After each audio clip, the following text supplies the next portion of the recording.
Bago tayo magsimula, maaari bang tumayo ang lahat para sa ating panalangin? Meron rin, maaari mo ang pangunahan ng ating panalangin.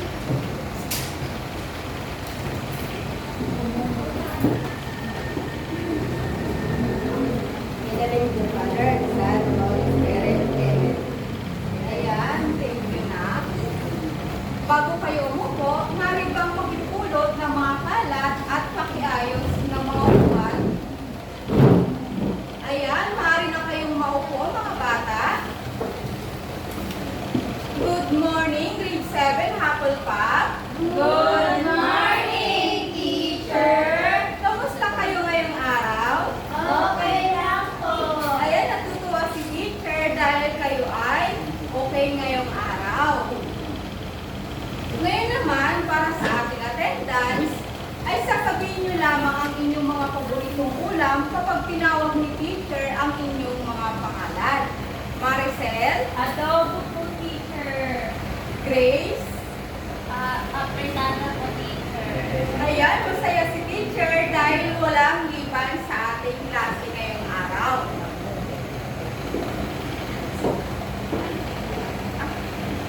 Ngayon, may inihanda si teacher na alitunturin sa ating klase. Ma'am, hindi ba ang basahin sabay-sabay ang ating alitunturin? Mahilig at makinig ng mabuti sa guro sa oras ng talakayan at pagkatuto. Maging magalang sa pananalita at pakikitungo sa guro at kapwa mag-aaral. Gawin ang mga gawain ng maayos, tama at nasa takdang oras. Panatilihin ang kalinisan at kaayusan upang maging maaliwalas ang kapaligiran. Mga bata, ang alitunturin ito ay dapat natin sundin habang tayo ay nasa loob ng klase. Maliwanag po ba? Opo! Pero bago tayo magsimula, ay balikan muna natin ang ating tinalakay mula kahapon. Na tinatawag ko ang aking mga tungkulin. Maaari niyo bang basahin ng sabay-sabay? Basahin ang bawat pahayag at ipakita ang thumbs up kung tama at thumbs down kung mali. Ayan, basahin ang bawat pahayag at ipakita ang thumbs up kung tama at ipakita naman kung thumbs down kung mali. Sa una, sino ba ang maaaring magbasa at magbahagi ng kanyang kasagutan? Okay, tungkulin ko na pangalagaan ng ang thumbs up po. Tama kaya ang kasagutan ni Daniela? Ayan, tama. Maaari niyo bang bigyan ng very good clap si Daniela? 1, 2, 3, 1, 2, 3, very good! Sa pangalawa, sinong nais magbasa? Marcel. Tungkulin ko bilang anak na sagutin na mawalang ang aking magulang. Thumbs down po, teacher. Tama kaya ang kasagutan niya? Thumbs down. Maaari niyo bang bigyan ng excellent clap? 1, 2, 3, 1, 2, 3, excellent! Sa pangatlong bilang, sino nais sumagot? Okay, Melanie. Tungkulin ko bilang mag-aaral ng mga obvious sa klase. Thumbs down po, teacher. Tama kaya ang kasagutan ni Melanie? Tama, thumbs down. Maaari niyo bang bigyan ng very good clap si Melanie? 1, 2, 3, 1, 2, 3, very good! Sa pinakahuli, sino nais sumagot? Okay, Maricel. Tungkulin ko sa kalikasan ng pangalagaan at protektahan ito. Thumbs up po, teacher. Tama kaya ang sagot ni Maricel? Okay, thumbs up. Maaari ba natin bigyan ng very good clap ulit si Maricel? 1, 2, 3, 1, 2, 3, very good! Ayan, mahusay mga bata. Anong katunayan ko na kayo talaga ay may natutunan mula sa ating tinalakay kahapon. At ngayon, handa ng sa ating panibagong aralin. Ayan, so hello mga bata. Ngayon ay panibagong aralin. Pero bago tayo magsimula, ay may inihanda si teacher na aktibidad na tinatawag niyang pagkakaiba at pagkakatulad, tuklasin at unawain. Okay, so teacher, paano po ba yung gagawin namin sa aktibidad nito? Pakibasa na sabay-sabay. Pamamasdan at paghambingin ang dalawang larawan. Ayan, so si teacher, magpapakita siya ng mga larawan. Okay? So ito ang unang larawan.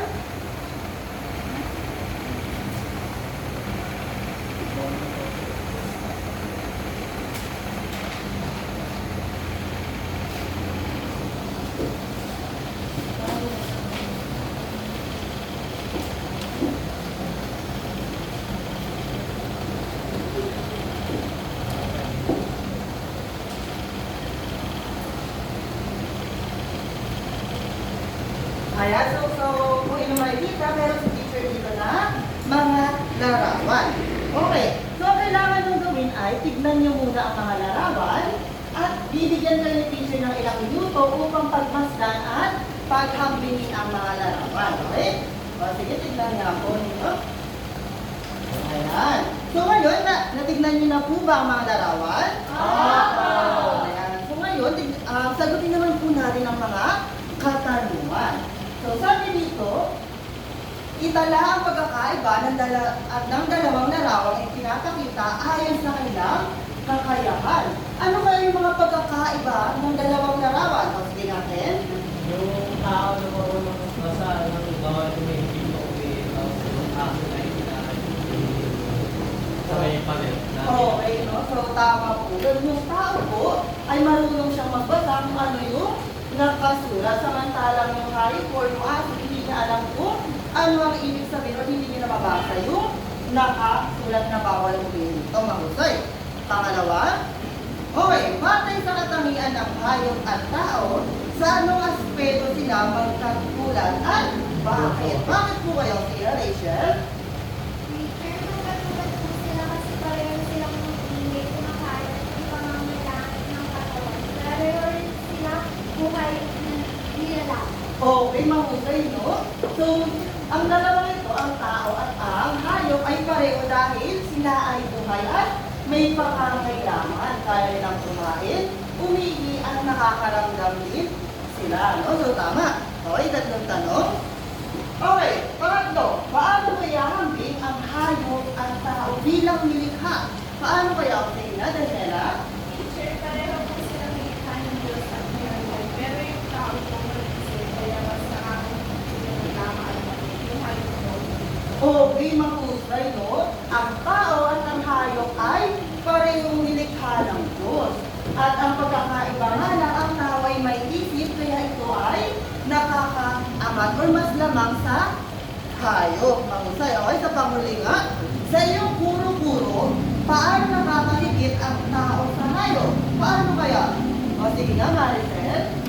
Teacher, nakakahigit po ang tao kasi kaya niyang mag-isip ng bagong magkumilos. Kaya niyang pigilan ng sarili, kaya may suso, kasi alam niya kung ano ang tama at mali. Mahusay, no? Ang tao ay kaya niya mag-isip bago siya gumawa ng isang action. Kaya siya ay nakahigit, no? So, mahusay. Dahil ngayong araw, ang pag-aaralan natin ay patungkol sa... Okay, sabay-sabay nga po natin basahin po ang ating pag-aaralan. Gamit ng isip at kilos loob sa sariling pagpapasya at kilos. Ayan. So, again, ang pag-aaralan natin ay gamit ng isip at kilos loob sa sariling pagpapasya at kilos. Kaya naman, teacher, ano po ba ang layunin ng ating pag-aaral ngayong araw? Sabay-sabay po natin basahin. Sa pagtatapos ng aralin, ang mga aral na tutong ang inaasahang natutukoy at ipapaliwanag ang mahulugan ng isip at kilos loob at ang kanilang mayan sa paggawa ng pagpapasya. Na ipapakita ang pagpapahalaga sa tamang paggamit ng isip at kilos loob sa pagpili ng mabuting kilos sa pang-araw-araw na sitwasyon at nakagawa ng malikhaing gawain na nagpapakita ng wastong paggamit ng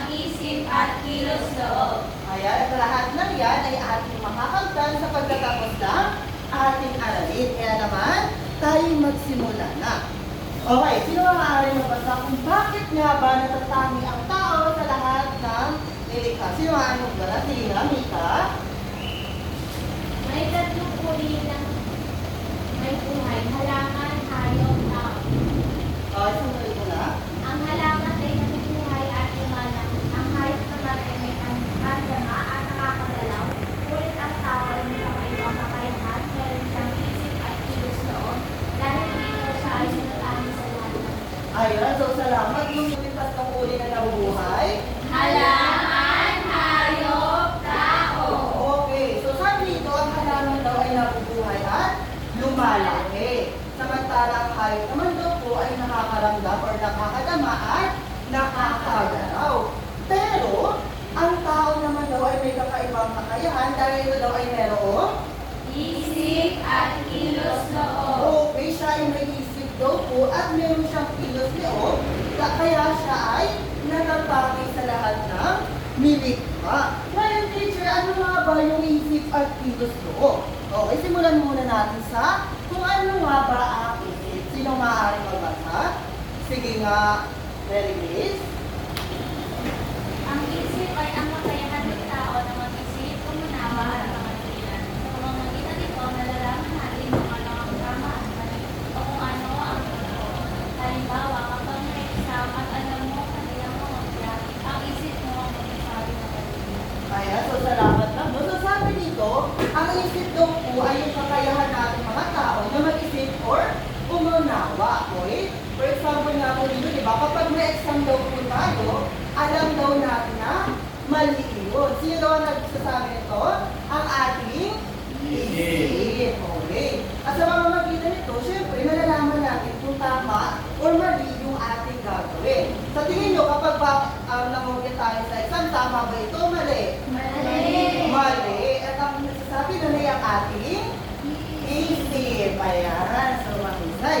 Ngayon, ano naman ang kilos loob? Teacher. O, sige na. Sino maaari magbasa kung ano ang kilos loob? Sige na, Melanie. Ang kilos loob ay ang kakayahan ng tao na pumili at kumilos. Ito ang nagdidesisyon kung gagawin mo ba o hindi ang isang bagay. Ang halimbawa na. Halimbawa, alam mo mali ang mangopya, isip, pero ikaw pa rin napipili kung susundin mo ito o hindi. Ayan, salamat mo. So pag sinabi pa lang natin kilos loob, ito naman yung kakayahan natin tao na pumili o kumilos. Okay, pag sinabi natin kilos loob, ito yung parang tayo nagpapasya na or gagawin na natin ang isang bagay. Kaya nga sabi ko, tayo ay nagtidesisyon na kung gagawin ba natin ang isang bagay or hindi. Sabi sa halimbawa, i-connect natin sa kanina, no? Ang alam natin na mali ang bango. Yan tama. At ayun ang sasabi ay ating isip. Okay. Pero ano nga ba ang sabi ng kilos loob? Ang kilos loob naman ang pipili kung susundan ba natin ito o hindi. So, ibig sabihin, sige nga, alam natin na mali ang mangopya. Ano yung magiging kilos? Dinagdays, mangopya ka pa ba o hindi na? Hindi na po. Hindi na, dahil alam mo ang mangopya ay Mali. mali po. Ngayon, ayan ang kilos loob. Ngayon, teacher, bakit po ba magkaugnay ang isip at kilos loob? Pakibasa nga po. Sino maaaring basa? Sige nga, Nira.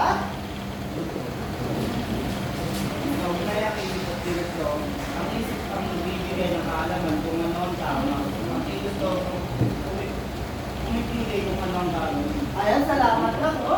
So, sabi dito, magkaugnay po talaga ang isip at kilos loob. Gaya ng sabi natin kaganina, ang isip ang nagbibigay sa atin ng kaalaman kung tama or mali ba ang ating ginagawa. Samantalang kilos loob naman ang pumipili kung ano ang gagawin natin.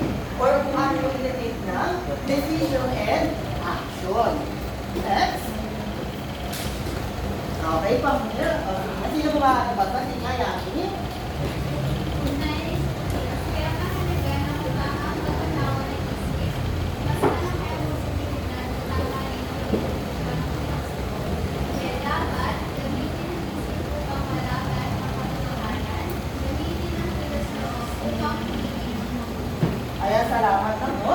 So sabi dito, no, mahalaga daw na dapat maunawaan ang isip kung alin ang tama at mali o yung tamang informasyon. Nang sa ganun ay malaki daw yung posibilidad na tama yung magiging action or decision natin. Kaya mahalaga na dapat malaman natin kung ano ba yung katotohanan at kung ano yung tama nang sa ganun yung kilos ko o yung magiging decision natin ay magiging mabuti or tama.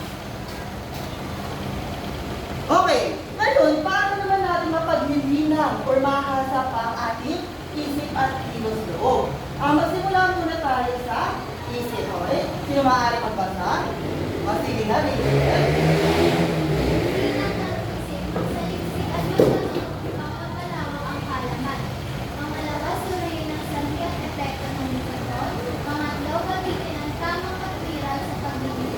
Ayan, so salamat na, no? So sa unang bullet, sinasabi dito na kailangan natin saliksik or not tayo kung makalawak natin yung kaalaman. Kailangan po na pinaparami or pinadagdagan natin yung kaalaman natin nang sa ganun ay makapagpasya ang ating isip kung ano nga ba ang tama o mali. Samantala yun naman, sasabi so kailangan natin suriin yung magiging santi at epekto. Kailangan magkaroon tayo ng thinking na kapag ginawa ko pa yung isang bagay na ito, ano kaya yung magiging epekto nito? Pag hindi ko ginawa ito, ano kaya magiging epekto nito? Kailangan natin suriin. Pangulit, kailangan natin gamitin yung tamang pangalan sa pagdedesisyon. Kailangan yung tama, hindi kasi tayo pwede magkaroon ng mindset na kailangan mangopya ako para pumasa. Kasi pag ganun yung pangalan natin, ito ay mali po. Kaya kailangan ang ating pangalan ay tama. Kung ganyan natin mapag-iwinan or mahasa ang ating isipan. Ngayon, paano naman ganyan sa kilos loob, teacher? Okay, mas maaari magbasa. Sige nga, Maricel. Piliin ang mabuti sa bawat pagkakataon, magkaroon ng disiplina sa sarili upang maiwasan ang puso, kontrolin ang emosyon upang makaiwas sa padalos-dalos na kilos. Ayan, no? So, salamat, Maricel. So, sabi dito, para daw mapalinaw or makasa natin ang kilos loob, kailangan syempre natin piliin ang mga mabuti sa lahat ng pagkakataon. Okay? Basta ganun, alam na ng kilos natin na dapat piliin natin lagi kung ano yung tama at nararapat. Next is magkaroon daw tayo ng disiplina sa sarili. Nang sa gayon ay hindi tayo matitim or matutok na gawin ang isang bagay na mali. At panghuli, kailangan natin kontrolin ang ating emosyon. Kasi kapag nagpadala tayo sa ating emosyon, may tendency na makagawa tayo ng isang maling hakbang or isang maling kilos. Okay, maliwanag ba mga bata? Okay, ano nga po ulit yung dalawang reason bakit naiiba o nakakaangat ang tao? Dahil ang tao ay mayroong at meron siyang kilos loob. Ngayon, tandaan natin, sino maaari na ba sa natandaan? Sige, Raquel. Tandaan, kung tama ang ating pag-iisip, mas magiging tama rin ang ating pag-iisip. Ayan, so lagi natin tandaan ulit na kapag tama ang ating pag-iisip, magiging tama rin ang ating pagkilos. O may katanungan pa ba kung ano ang isip at kilos loob? Wala na. O sige, nga sa teacher, meron siya inihanda activity. Yung tawag niyang isip ang gamit, tamang pa siya ang hati. Okay, teacher, ano po yung gagawin namin dito? Okay.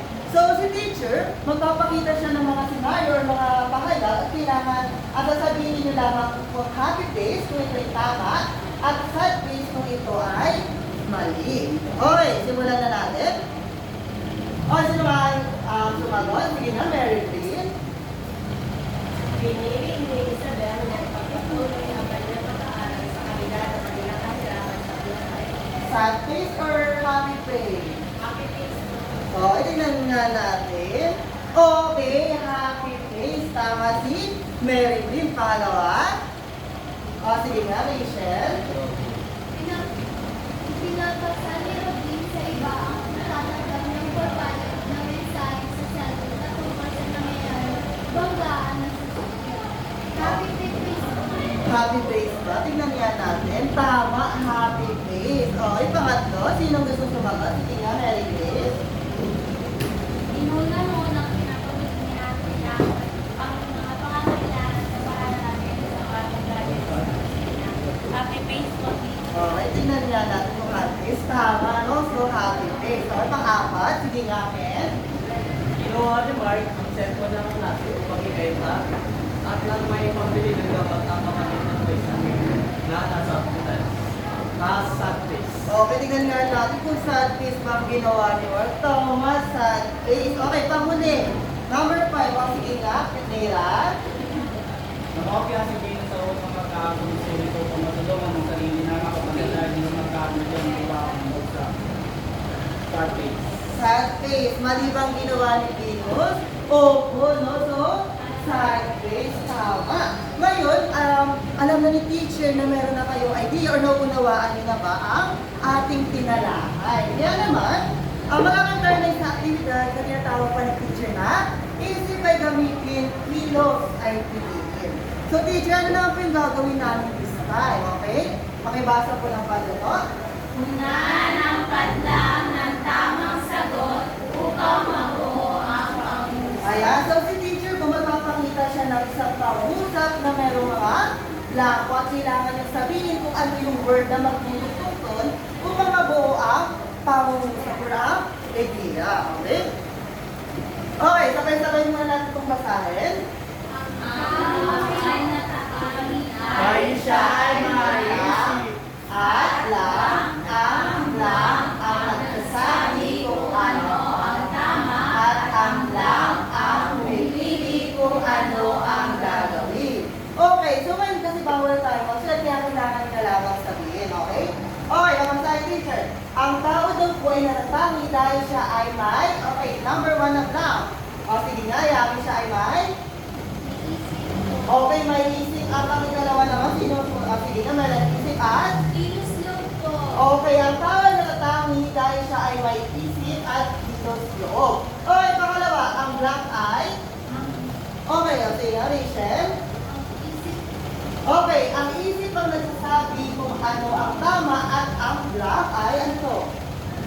Kilos lang. Kilos loob naman ang pumipili kung ano ang gagawin. So kung tutuloy natin ito sinasabi na ang tao ay natatangi dahil siya ay mayroong isip at kilos loob. At ang isip ang nagsasabi kung ano ang tama at ang kilos loob naman ang pumipili kung ano ang gagawin. So mahusay, no? Ngayon may ilan lamang katanungan si teacher. Okay, so base sa ating ginawa at tinalakay, okay, paano kayo nakaka-apekto ang tamang pag-iisip sa magiging kilos ng isang tao? Paano daw po kaya? Anyone? Sino kayo? Ano paano po kaya? Sige, Rachel? Ang tamang pag-iisip ay nakakatulong upang malaman ng tao kung ano ang tama at mali. Kaya mas nagiging maayos at tama na rin ang kanyang kilos sa isip. Ayun, no? So mahusay. Dahil po kapag tayo may tamang pag-iisip, nalalaman natin yung tama at mali at dahil doon, nag-resulta ito ng isang tamang kilos or decision din po. Mahusay, Rachel. Pangalawa, bakit daw po kaya mahalaga na sanayin o linangin natin yung isip at kilos doon sa araw-araw na buhay? Kasi nga, Mary Grace, Teacher, mahalagang sanayin ng isip at kilos mo upang natin tayo makapili ng mabuti, makaiwas sa mga maling gawain, at mas maging responsable sa ating mga desisyon at kilos. ayan ang salamat. Tama po yun na mahalaga talaga na linangin or hasain natin ang ating isip at kilos loob nang sa ganun ay talaga makagawa tayo ng mga desisyon na hindi natin pagsisihan at naaayos sa ating lipunan. So, ayan no, dahil napatunayan ng mga teacher na talagang naunawaan ninyo na ang ating tinalakay patungkol sa isip at kilos loob, ano na ito ilalapad sa isang malikhaing gawain. Handa na ba kayo mga bata?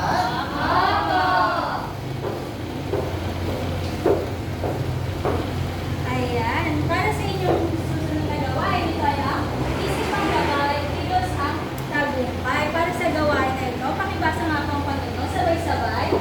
Sa inyong pangkat, pumili ng isang gawain upang may pakita ang pag-unawa sa isip at kilos loob. Ipakita kung paano ginagamit ang isip at kilos loob sa tamang pagpapasya. Mayroon lamang kayong 10 minuto para gawin ang inyong aktibidad at pagkatapos ay presenta ito sa klase. Ayan, para sa inyong pangkatang gawain, meron lamang kayong 10 minuto. Ngayon, ito ay yung inyong mga gagawin. Pumili lamang ng isa sa mga sumusunod. So, para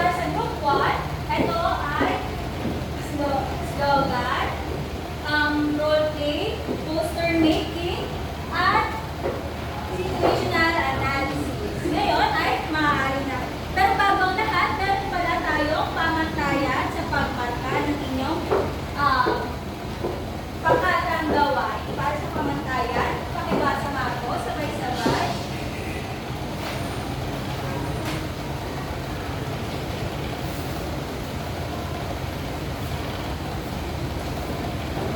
Pamantayan sa pagmarka. Lalaman. Presentasyon. 25 points. 15 points. Ayan, nagkakanuan po ba mga bata? Opo! Maaari na tayo magsimula sa ating pangkatang gawain.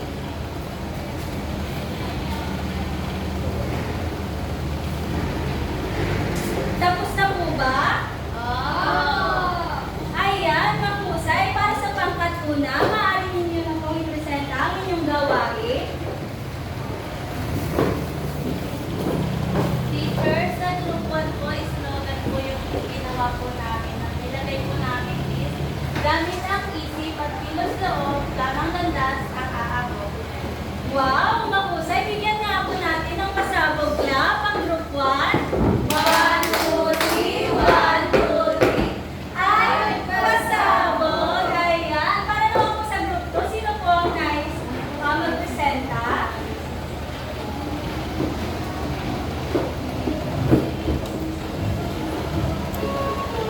Hala! Waiting nga pala ni Nanay. Paborito niya yung flower. Yung flower doon sa nila. Wala rin, sakto. Wala rin nagbabantay doon. Kaya ako. Sakto, wala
Okay, class. Ngayon, susubukin naman natin ang inyong mga natutunan sa ating aralin. Okay, magpipili ako ng mga mag-aaral na babasa at sasagot. Naunawaan ba, class?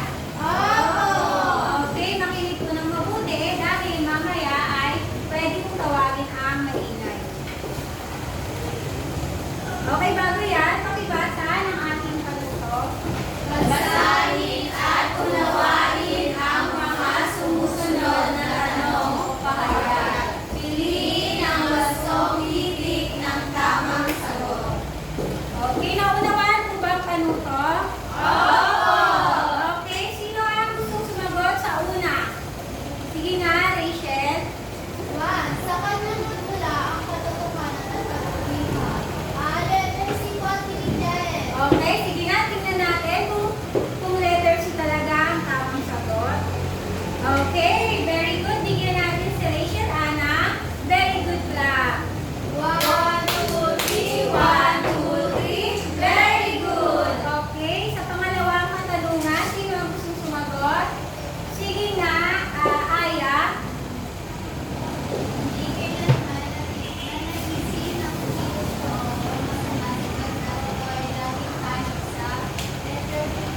Okay, tingnan nga natin kung letter D talaga ang tamang sagot. Ayan, very good. Bigyan naman natin si Aya na very good clap. 1, 2. Class, sabay-sabay. 1, 2, 3, 1, 2, 3. Very good. Okay, makinig ko ng mabuti. Okay, sa pangatlong katanungan, sino ang nais sumagot? Sige nga, Melanie. Saan nagkakatulad ang tao at tayo? Letter C po, parehong nakakaalam. Sige nga, tingnan natin kung magkatulad na ang tawat tayo. Sa letter C. Letter? Letter ano ba? B po. Okay, tingnan natin kung letter B talaga. Very good. Ang galing naman ni Melay. Bigyan natin si Melay ng ang galing clap.